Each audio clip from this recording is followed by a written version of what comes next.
செஞ்சதுங்க. அனைத்து பக்தர்களுக்கும் பிரசாத பையோட வழங்கப்படுகிறது.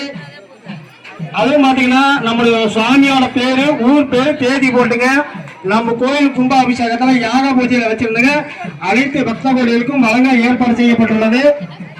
அனைவரும் தவறாமல் வரிசையா வந்து யாகசாலையில வாங்கிக்கலாங்க. புதன் கிடைத்தாலும் பொன் கிடைக்காதுங்க. இந்த புதனாம் நாள் நமக்கு பொன் கிடைக்குதுங்க, அது ஐம்பொன்னு.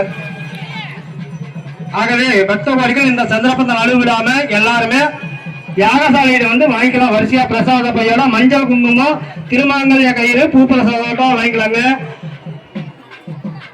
கும்பாபிஷேகம் தப்ப அபிஷேக பூஜை முடிஞ்சு பெரும்பூஜைலாம் முடிஞ்ச அப்படின்னாங்க அனைவருக்கும் விபூதி பிரசாதம், பூ பிரசாதம் கிடைக்கும். ஆகவே அதுக்கு முன்னால வேணுங்கிறங்க யாகசாலையில வந்து பூ பிரசாதம், விபூதி பிரசாதம்லாம் வாங்கிக்கலாம்.